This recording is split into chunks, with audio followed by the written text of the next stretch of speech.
예, 우리 하나님 말씀 잠깐 보도록 하겠습니다. 마태복음 5장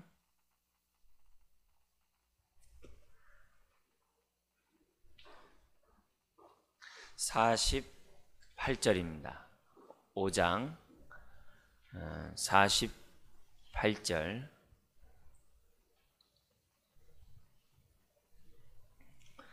우리 7페이지인데요. 우리 같이 우리 한 목소리로 읽도록 하겠습니다. 그러므로 하늘에 계신 너희 아버지의 온전하심과 같이 너희도 온전하라. 하나님께서 그러니까 우리에게 요구하는 하나님의 부름에 대한 목적이 나오고 있습니다. 특별히 우리 예수님께서 친히 산상수훈을 하시면서 우리 예수님께서 우리들에게 요구하신 말씀이에요. 너희들은 하늘에 계신 너희 아버지가 온전한 것을 알지 않느냐. 그렇다고 한다면은 하나님의 아버지를 믿는 너희들 역시 하나님처럼 온전해야 된다. 이런 얘기를 우리들에게 말씀하고 있습니다. 자, 이런 것들을 보면 오늘 우리가 구원받은 우리들이 항상 우리가 방향성을 잡고 우리가 바라보면서 우리가 달려가야 될 그 목표가 그 어떤 다른 데 있는 것이 아니라 하나님을 닮는 데 있는, 주님을 닮아가는 데 있다는 것을 우리에게 얘기하고 있어요. 심지어는 베드로전서 1장 15절 16절에 보면 뭐라고 그러냐면은 하나님이 거룩하지 않느냐. 그렇기 때문에 너희들 역시 거룩해야 된다. 이 얘기를 우리들에게 분명히 말씀하고 있습니다. 그러면서 베드로후서 1장 3절 이하에 보면 뭐라고 얘기하냐면은 내가 아무런 너희들에게 무작정 내가 너희들에게 나를 닮으라고 얘기하는 것이 아니다. 내가 너희로 하여금 나를 닮을 수 있는 그 생명과 그 능력들을 내가 이미 다 줬다.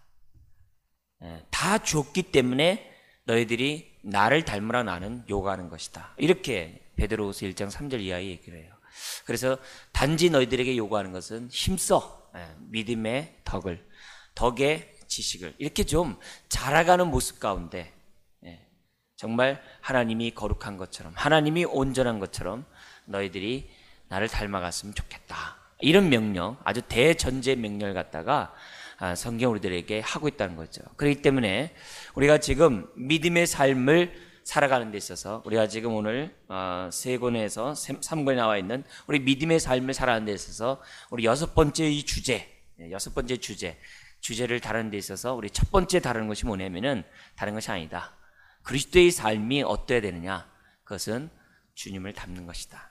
닮는 것을 갖다가 성경에 그 강조에 따라서 여러 가지 얘기하죠. 여기서는 온전하라, 여기서는 거룩해라, 또 여기서는 닮아가라, 여기서는 하나님의 형상으로 화하라, 또 다른 데서는 자라가라. 이런 여러 가지 다양한 명령을 갖다 우리들이 하고 있지만 그 내용들은 다 동일한 내용이라는 것을 우리들에게 보여줍니다.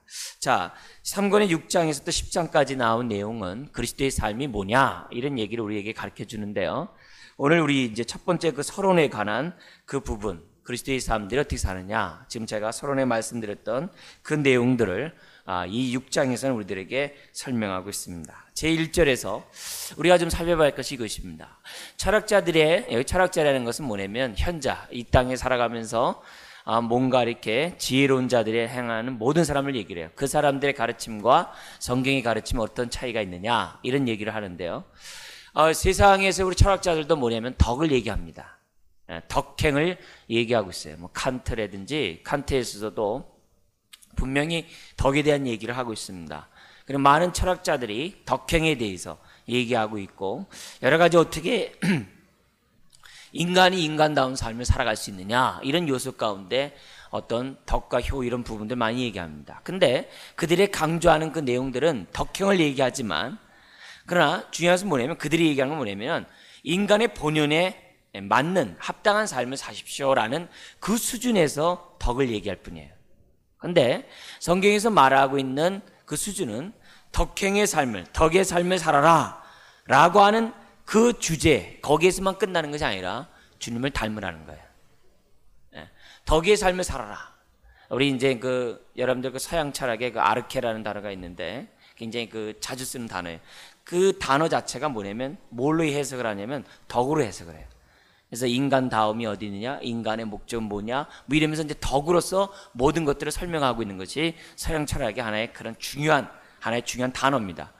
근데 성경에서 말하는 것은 단순히 덕행의 삶을 살아라 이 차원이 아니라 도대체 덕의 목표가 어디고 덕의 기준이 어디냐 이 얘기를 해요.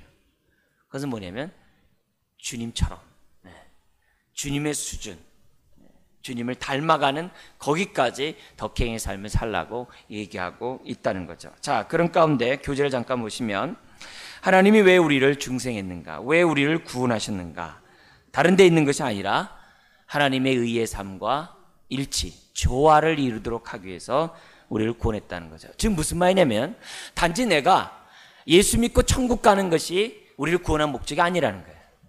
만약에 예수 믿고 천국 가는 것이 구원이라고 한다면 우리가 임종 직전에 예수를 믿죠. 젊어서 예수를 믿는 것이 아니라 숨이 끊어지기 직전에 예수를 믿으면 되죠.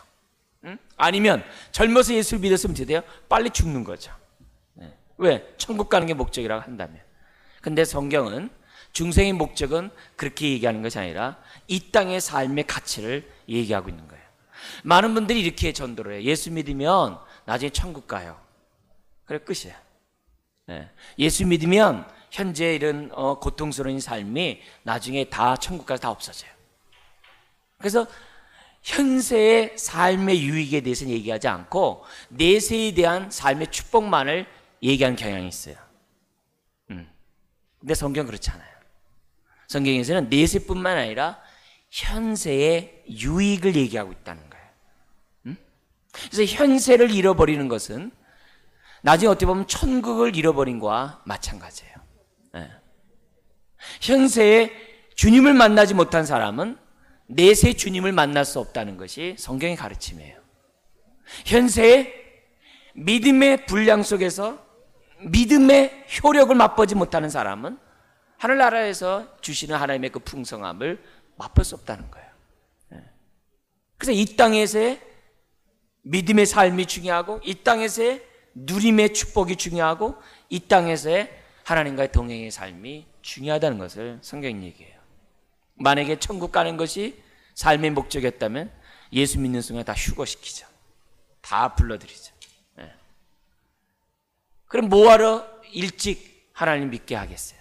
우리를 사랑하시는 주님.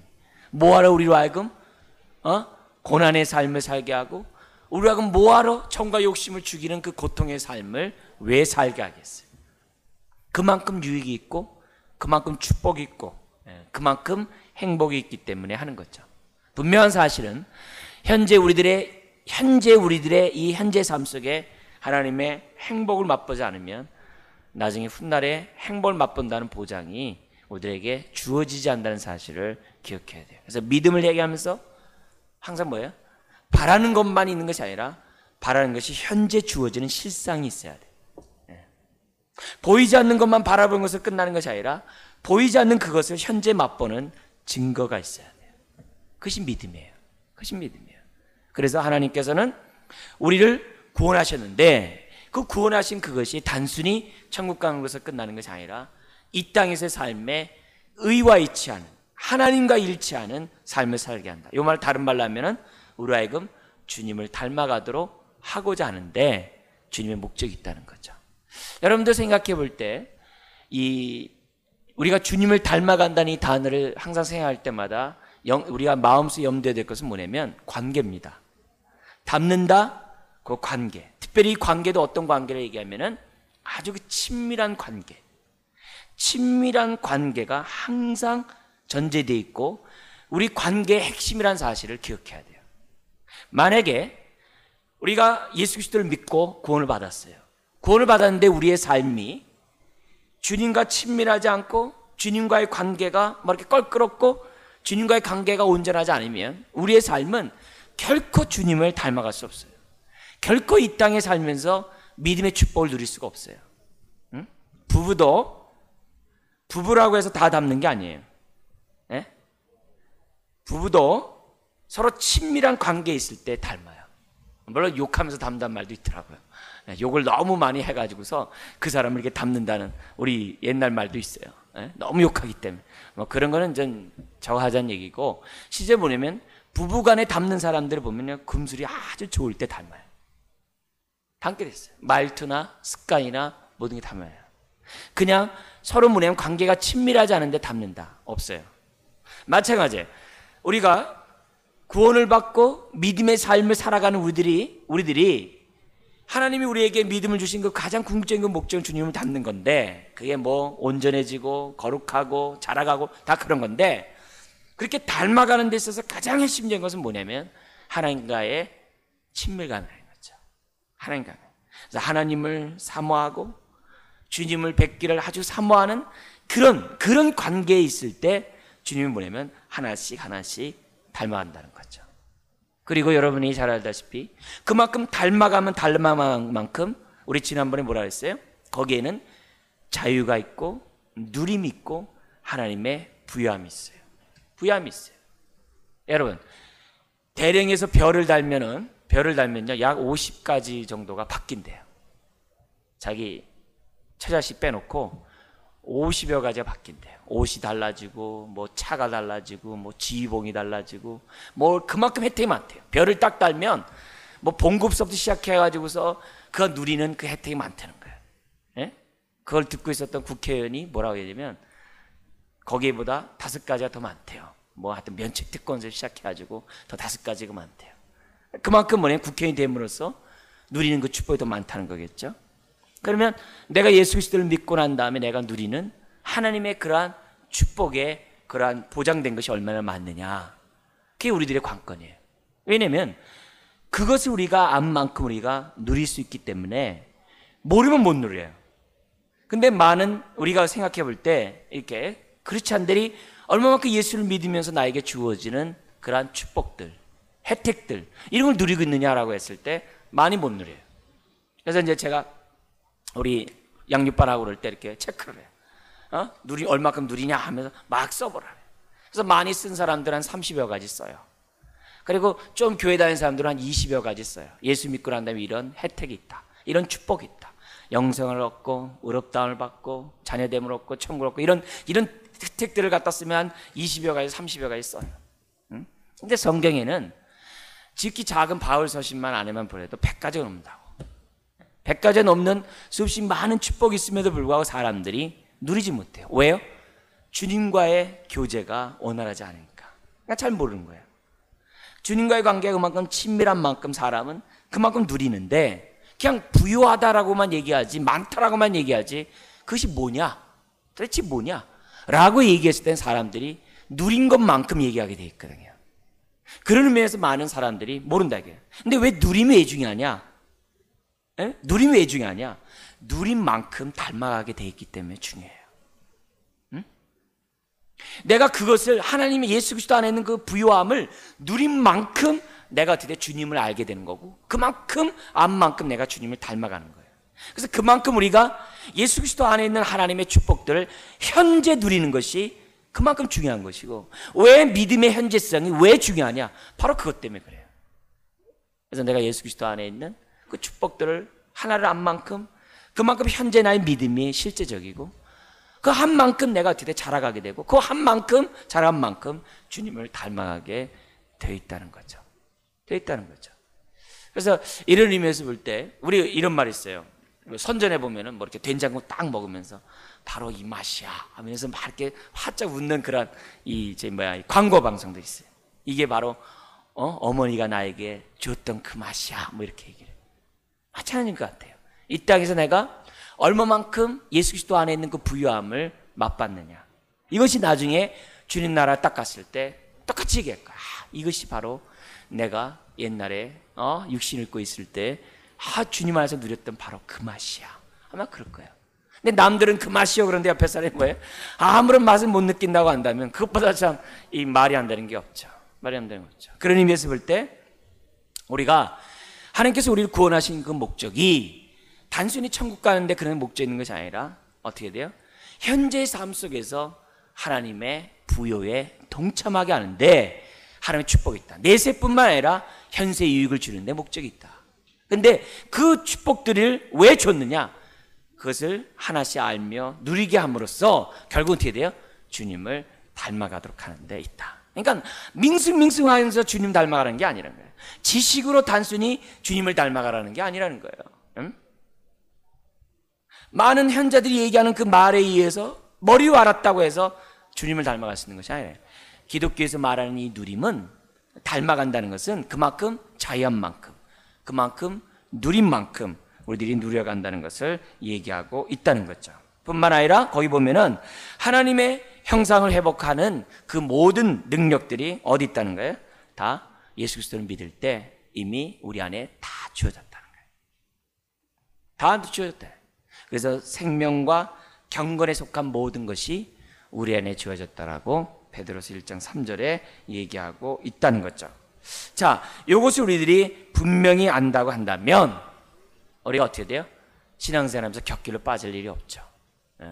이 맛을 안다면 우리가 잘못된 길로 나아갈 수 없다는 거죠. 자, 우리 좀 더 우리 살펴보도록 하겠습니다. 지금 얘기했던 걸 좀 늘어놓기, 약간 좀 펼치기를 원하는데요. 사실 그리스도의 삶이 뭐냐라고 얘기했을 때 그건 다양하게, 아까 얘기했지만 주님을 닮는 것이다 얘기했지만 너무나 다양하게 얘기를 해요.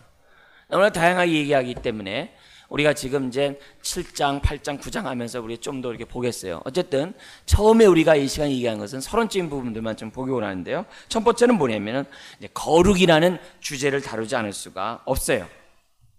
넓은 주제이지만 반드시 우리가 그리스도의 삶을 살아가는 데 있어서 그 무엇보다 중요한 것이 뭐냐? 닮아가는 데 있어서 무엇보다 중요한 것이 뭐냐? 다른 것보다도 거룩한 것이다. 왜 그러면 거룩해야 되느냐? 그 이유가 나올 수밖에 없는데요. 그것은 뭐냐면은 하나님이 거룩하기 때문이라는 거예요. 나를 부르신 하나님이 거룩하기 때문에 그럴 수밖에 없다는 거예요. 그리고 하나님께서 우리에게 생명의 씨앗을 줬는데 그 생명의 씨앗, 그 영생의 그 씨앗이 뭐냐면 거룩이라는 거예요. 그러니까 부르신 분도 거룩이고 우리에게 주신 그 씨앗도 거룩이기 때문에 결국은 우리가 뭐예요? 거룩을 할 수밖에 없다는 거죠. 그런데 이 거룩하지 않고 우리가 주님을 닮을 수 없는데 이 거룩이라는 단어를 생각하면서 항상 생각해야 될 것이 뭐냐면은 이 거룩이라는 단어는 구별되다는 뜻이에요. 그죠? 어디로부터 구별되다 이런 개념인데 이 구별되다는 것은요 장소의 구별이 아니라는 사실을 여러분 기억해야 돼요. 그렇다고 무슨 뭐 장소를 뭐 그런 데 가서 나는 뭐 이렇게 한다 뭐 그런 개념이 아니라 장소만 떨어졌다고 해서 구별된 것이 아니라 내가 어떻게 돼요? 주님과 어떻게 돼요? 장소로부터 떨어진, 세상으로부터 떨어진과 이로써 끝나는 게 아니라 내가 얼마만큼 주님 앞에 가까이 갔느냐라는 그 내용이 이 구별됨 속에 있다는 거예요. 내가 지금 이렇게 예배를 드리면서 내 생각이 딴 생각을 하고 있다고 한다면, 세속적인 생각을 하고 있다면은 교회 왔다고 하더라도 나는 구별됐다고 얘기할 수 없어요. 그죠? 그런 의미에서 볼 때 장소만 떨어져 있다고 이렇게 되는 것이 아니라 이 구별됨은 철저히 뭐냐면 주님을 향해 나아가는 삶이라는 거죠. 좀 더 아주 직접적인 표현을 쓴다면 주님과 연합된, 주님과 하나 된 그것이 구별이지 그냥 장소만 이게 되는 것이 그게 아니에요. 사랑하는 사람도 그렇잖아요. 뭐 같이 붙어 있으면 사랑합니까? 그렇지 않잖아요. 보이지 않아도 막 무슨 뭐 이렇게 뭐예요? 이정표 같은 거 반 자른 다음에 그거 붙잡고서 사랑하면서 살아가잖아요. 떨어져 있다는 게 중요한 게 아니라 그 마음의 중심이 중요한 거죠. 어디로 향하고 있느냐가 중요한 거죠. 그렇기 때문에 이 거룩을 논하면서 우리가 어떤 공간적인 그런 개념 속에서 거룩을 얘기하는 것보다도 내가 지금 내 마음 중심이 누구에게 향하고 있고 뭐와 일치하고 있냐, 여기에 이 거룩의 중요성이 있어요. 그래서 예수님의 거룩과 바리새인의 거룩이 차이가 있는 거였죠. 그래서 바리새인의 거룩들은 뭐였냐면 장소만 떨어지면 자기네들이 거룩하다고 착각을 한 거죠. 그래서 내가 저 세리와 같지 않음을 감사합니다. 내가 저 이방인으로 태어나지 않으면 감사합니다 라고 얘기하면서 자기네들 스스로가 거룩하다고 생각했던 거죠. 마음은 멀면서도. 그건 거룩이 아니에요. 반면에 예수님은 별명에서 있는 것처럼 죄인들의 친구라고 하는 것처럼 죄인들과 가까이 살았어요. 가까이 살았음에도 불구하고 주님은 거룩하셨어요. 전혀 세속에 물들지 않았어요. 공간의 문제가 아니라는 거죠. 주님의 그 모습이 지금 어디에 있느냐가 중요하죠. 오히려 주님은 죄인들의 마음을 돌이키는 강력한 거룩의 능력들을 갖고 있었다는 거죠. 바로 그것이 중요한 거죠. 그래서 우리가 무엇을 하든지 어디 있든지 중요한 것은 뭐냐면 우리의 마음이 어떻게 되어 있느냐, 거룩하냐, 즉 정과 욕심으로부터 단절됐느냐, 속된 것으로부터 단절됐느냐, 이생의 자랑에서부터 세리의 염려에서부터 내가 단절됐느냐, 이것이 중요한 것이지 그렇지 않고 내가 그런 데서 얽매 있으면, 즉 염려하면 이런 부분들에 대해서는 될 것이 아니라는 거죠. 그래서 이런 의미에서 우리가 거룩의 삶을 사는 데 있어서 성경에 두 가지 교훈이 있는데, 하나는 거기 뭐라고 되어 있어요? 우리는 타락했기 때문에 거룩을 행할 수 있는 능력들을 사람이 없다는 거예요. 비록 많은 철학자들, 현인들이 얘기하지만 양심에 꺼리끼면서 정말 꺼리끼지 않고 살 수 있는 사람이 과연 있느냐, 이게 그렇지 않다는 것을 우리에게 얘기해요. 그래서 하나님은 거룩의 삶을 살지 못하는 사람들에게 거룩의 삶을 살 수 있는 씨앗을 줬다는 거예요. 능력을. 그것이 성경이 가르치면. 두 번째는 뭐냐면은, 우리가 거룩의 삶을 살지만 우리의 삶에 잘못된 길로 가지 않도록 우리에게 뭐냐면은 이렇게 가지치는 역할을 하는, 우리의 안내도 역할을 하는 성경이 있다는 거예요. 그래서 성경을 보면 볼수록 우리의 삶이 그만큼 거룩의 삶을 살아갈 수 있도록 성경을 줬다는 거예요. 그러니까 우리 안에 씨앗도 주어졌고 능력도 주어졌고 우리들에게 뭐예요? 우리에게 어떤 안내도까지 주어졌다는 거죠. 우리가 지금 한 건물로 세워져 가고 있어요. 주님을 닮아가는 한 거울로 세워져 가고 있어요. 세워져 가고 있는데, 이 건물을 세워져 가는 데 있어서 필요한 것은 뭐냐면 설계도예요. 설계도에 따라서 우리가 뭐냐면 건축이 되어질 때 그 건축이 부실공사가 안 돼요. 그래서 설계가 굉장히 중요해요. 마찬가지예요. 하나님은 우리로 하여금 주님을 닮아가는 데 있어서 필요한 설계도를 우리에게 주셔서, 그게 성경이에요. 그래서 성경에 따라 살아가면은 우리가 어떻게 거룩의 삶을 살아가는지 거기에 대한 하나하나 내용을 줘요. 특별히 우리가 잘 아는 마태복음에 나와 있는 산상수훈 같은 거는 우리가 어떻게 온전해지느냐, 주님을 닮아가는 데 있어서 필요한 설계 도면이에요. 하나님께 대해서, 이웃에 대해서, 지체에 대해서, 나에 대해서, 세상과의 관계에서, 또 말씀에 대해서 우리가 어떤 반응을 하면서 어떤 삶을 살아가야 되는지를 매우 구체적으로 설명하고 있는 것이 산상수훈이거든요. 그래서 산상수훈의 이 도면에 따라서 우리들은 살아가야 돼요. 그래야지만이 그 말씀과 버탈수록 우리가 어떻게 돼요? 그만큼 주님을 닮아가는 거고, 그만큼 말씀과 가까이 할수록 우리가 어떻게 돼요? 그만큼 잘하는 거죠. 근데 말씀과 이렇게 버타며 살아가는 우리들의 마음은 항상 아까 뭐라 했어요? 항상 마음에 염두에 될 것은 친밀감이에요. 사모하지 않으면 안 되게 돼 있어요. 사모할수록 하나님의 말씀을 알아듣게 돼 있고, 사모할수록 주님을 닮아갈 수 있는 것이 성경의 가르침이라는 거죠. 자, 그런 가운데 우리들이 알아야 될 것은 뭐냐면, 하나님이 거룩하기 때문에 우리 역시 거룩해야 된다는 것이 주님이 우리가 거룩한 삶을 살아가는 데 있어서 주어지는 첫 번째 명령이다. 이런 것들을 우리들에게 얘기하고 있어요. 그래서 만약에 내가 구원받았음에도 불구하고 내가 거룩의 삶을 살지 않는다면 어떻게 해야 된 것이에요? 그 말은 지금까지 얘기한 것을 반대로 얘기하면 뭐냐면, 내 안에 준 생명의 그 능력, 거룩의 삶을 살아갈 수 있는 그 능력을 내가 스스로 어떻게 돼요? 거부하는 거예요. 그 능력을 내가 스스로 막는 거예요. 그리고 하나님께서 우리의 설계 도면 속에서 우리로 하여금 우리 인생을 건축하도록 하셨는데, 설계 도면을 무시해버리고 내가 스스로 집 짓겠다는 거와 똑같은 거예요. 그러니까 내가 거룩의 삶을 살지 않는다는 것 자체가 신앙 좋은 사람만 거룩의 삶을 사는 것이 아니라, 내가 예수 그리스도를 믿으면 모든 사람들은 거룩의 삶을 살아갈 수밖에 없다는 거예요. 그래서 정과 욕심에 대해서, 세상 쾌락에 대해서, 자기 중심과 이기적인 어떤 모습 속에서 그런 모든 것으로부터 나를 이렇게 단절하는 그런 삶을 살아갈 수밖에 없다는 거죠. 자, 그러면서 심지어는 뭐냐면은 그 시편 15편에 이런 말씀이 있어요. 여호와여, 주의 장막에 유할 자 누구며 주의 성산에 거할 자 누구리까? 정직하게 행하며 공의를 일삼는 자니이다. 공의를 일삼는 자니이다. 이 자체가 뭡니까? 정직하고 공의를 일삼다는 얘기가 뭐예요? 그게 구별된 삶을 산다는 거예요. 그게 말씀에 따라 구별된 삶을 산다는 것을 얘기하고 있다는 거죠. 그래서 그리스도인으로서 오늘 이 시간에 분명히 기억해야 될 것은, 어제보다는 오늘이 거룩의 삶을 살아야 된다는 거죠. 그래서 거룩의 삶을 살지 않은 만큼 나는 설계 도면을 무시한 것이고, 내 안에 있는 능력, 갖다 우리는 또 성령의 능력이라고도 얘기를 하죠. 그 성령의 능력에 대해서도 거절하는 그러한 죄악을 범하고 있다는 것을 우리에게 가르쳐주고 있다는 거죠. 그 다음에 제3절에서 우리들에게 보여주고 있는 것은 뭐냐면,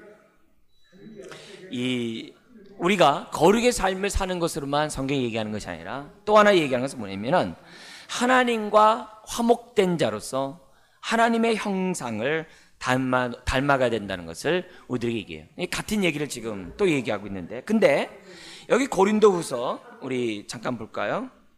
넘어가 볼까요? 우리 말씀을 고린도후서로 넘어가 보겠어요. 5장 18절과 3장 18절을 잠깐 보겠는데요. 5장 18절에 보면 어떤 얘기하냐면은 예수 그리스도를 믿는 사람들마다 화목의 직책을 주셨다 그랬어요. 화목의 직책을 주셨는데 직책을 주기 전에 뭐라고 얘기하냐면은 우리 모든 사람, 예수 그리스도를 믿는 사람은 하나님과 화목된 자라고 명령을 하고 있어요. 하나님과 화목된 자, 화목된 자에게 화목의 직책을 줬다고 했는데 이 화목된 자가 누리는, 화목된 자가 가져야 될 그 방향성이 뭐냐? 3장 18절에 잠깐 보겠어요. 하나님과 화목된 자가 가져야 될 마음의 자세는 18절이에요. 우리 같이 한번 읽어볼까요? 우리가 다 수건을 벗은 얼굴로 거울을 보는 것 같이 주의 영광을 뭐하매? 봄에가 굉장히 중요해요. 영광을 봄에 저와 같은 형상으로 뭐 했다고요? 화하여 변하였다 이거죠. 영광으로 영광에 이르니 곧 주의 영으로 말미암음이라. 이렇게 돼 있어요. 그러니까 내가 예수 그리스도를 믿는 순간에 하나님과 화목되었어요. 그러면 화목된 자가 우리가 가져야 될 자세는 뭐냐면 하나님을 바라보는 거죠. 그래서 로마서 5장 1, 2절에 보면은 의롭다함 받은 자가 주어진 축복이 있어요. 의롭다함 받은 자가 주어진 축복이 로마서 5장 1, 2절에 얘기하는데 그 축복이 뭐냐? 하나님의 영광을 보고 즐거워하는 거라 그래요. 응? 하나님과 화목되고 의롭다함 받은 사람이 하나님 안에서 누리는 그 즐거움, 그 축복이 뭐냐? 하나님의 영광을 바라보면서 즐거워하는 거예요. 똑같은 얘기예요.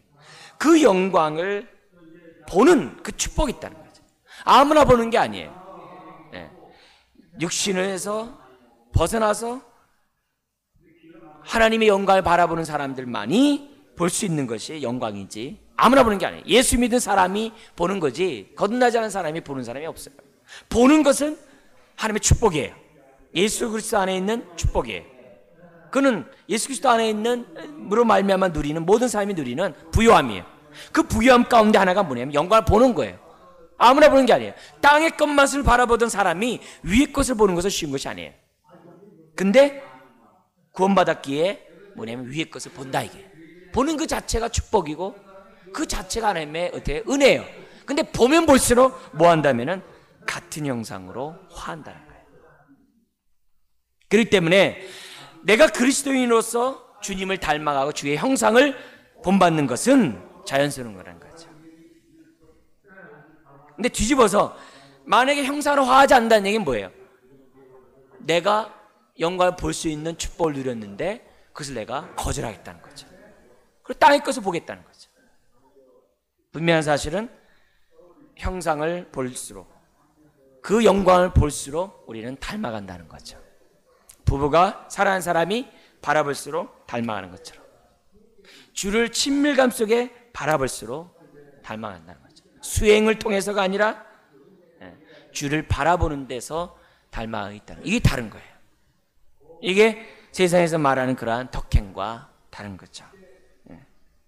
이런 부분들을 우리들이 생각하고 그래서 주님도 뭐라 하면 나를 닮으라 그래요.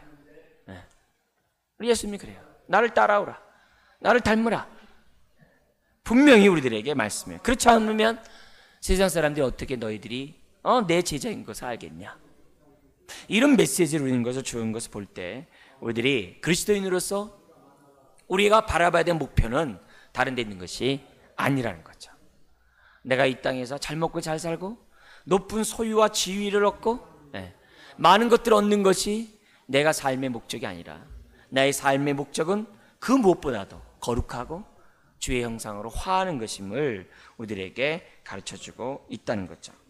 자, 그 다음에 4절에 보면은 거짓 그리스도인의 오주루가 있어요. 이게 뭐냐면은 예수를 믿는다고 하면서 여전히 옛사람을 버리지 않고 살아가는 사람.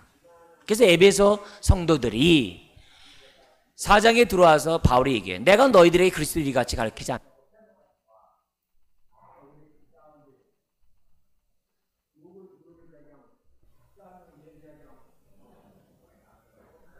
너희들이 너무나도 뭐냐면 말에 있어서 옛사람을 벗어버리지 않았습니다. 또 하나는 뭐냐면 거룩에 있어서 세상의 정욕들을 갖다 너희들이 버리지 않고 있습니다. 이런 얘기를 갖다 에베소서에서 하고 있어요. 이런 얘기를 바울이 에베소 교회를 통해서 우리가 한 얘기는 다른 것이 아니라는 거죠. 뭐냐면은 내가 그리스도를 알고 그리스도를 배웠다고 한다면은 옛사람을 벗어버리고 새 사람을 살 수밖에 없는 것이 바울의 에베소를 통한 가르침이에요. 중요한 것은 그 배운다는 단어예요. 배운다는 단어예요. 우리가 하나하나 주님을 알아가면 알아갈수록 옛사람을 벗어버리게 돼 있다는 거죠. 근데 하나님의 말씀을 알고 하나님의 말씀을 줄줄 암송하고 얘기한다 할지라도 만약에 옛것을 버리지 않는다고 한다면 그것은 거짓된 그리스도인이라는 거죠. 속이는 거라는 거죠. 진리에 대해서는 진리는 말에 있는 것이 아니라 삶에 있다라고 성경이 얘기하고 있다는 거죠. 그래서 그런 의미에서 볼 때 우리가 성경에 나온 지식은 머리로 아는 것이 아니라 변화로서 증명하는 부분이기 때문에 우리들이 거짓된 그리스도인으로서 삶 속에 있어서는 안 된다는 거죠. 그래서 성경에 보면은 신앙생활 잘하다가 주를 떠난 사람들이 있어요. 데마라든지 마술사 시몬이라든지 이런 사람들이 주를 떠났어요. 알렉산더라든지 이런 사람이 왜 떠났느냐? 다른 것이 아니죠. 그들이 그리스도 안에서 복음 안에서 뭔가 막 능력과 이적이 나타나니까 뭔가 있는가 해서 붙어 있었어요. 자기의 삶에 어떤 유익이 있는가 붙어 있었어요. 그들의 삶의 목적은 자기의 유익이었어요. 자기의 의였어요. 근데 그런 것이 없자 거절하고 떠나는 거죠. 떠나는 거죠. 왜? 방향성이 다르기 때문에. 자기가 추구하는 것이 다르기 때문에. 그러니까 이런 부분에 대해서는 주님이 어떻게 돼요? 이렇게 채를 해서 알곡과 쭉정이를 날려보내듯이 우리의 삶을 통해서 날려보냅니다. 그래서 때로는 교회 안에 있었던 사람이 신앙을 버린 사람들이 있어요. 그런 부분에 대해서 성경에서 뭐라 하면 처음부터 믿지 않았다는 표현을 써요.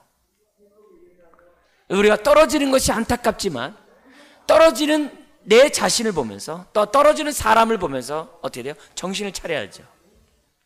만약에 내가 떨어진다고 한다면 다시금 첫사랑을 회복해야 되겠죠. 그러나 주변에서 떨어지는 사람이 있다고 한다면 우리는 뭐냐면 다시 한번 원점에서 복음을 전해야만 하죠. 그래서 교회 안에서도 우리 등록하고 신앙생활하는 사람들과 함께 우리 확신반 그런 거 이렇게 하면서 체크하는 부분에서 하는 얘기들이 뭐냐면 많은 사람이 예수를 믿는다고 하면서도 복음에 대한 분명한 기초 없이 믿는 사람들이 너무 많아요. 그러면 안 되죠. 내가 무엇을 믿고 믿음의 대상뿐만 아니라 내용이 분명히 해야 되는 것을 우리들에게 알려주죠. 더구나 오늘 이 말씀이 있는 것처럼 믿음을 갖고 있다고 한다면 믿음의 삶이 뭐냐는 것을 분명히 알 필요가 있다는 겁니다. 우리 마지막으로 제5절. 그러나 우리들에게 있어야 될 것이 뭐냐면 성경에서 얘기하는 주님의 닮은 것이 현재 완벽하게 완전하게 닮아야 된다는 것을 의미하냐?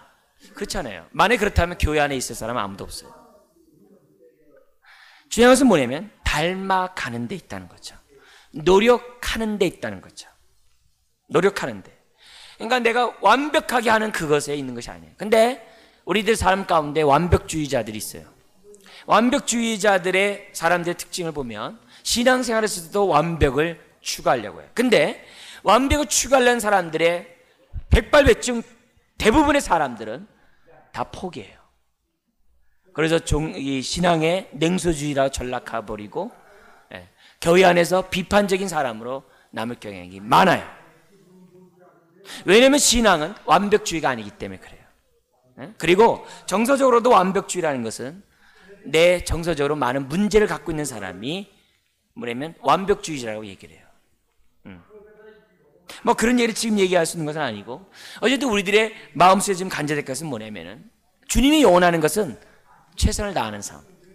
주님이 원하는 것은 그렇게 살려고 그렇게 방향성을 갖고 나아가는 그 사람. 그 사람을 귀하게 여긴다는 거예요. 주님을 표대로 삼고 달려가는 그 인생.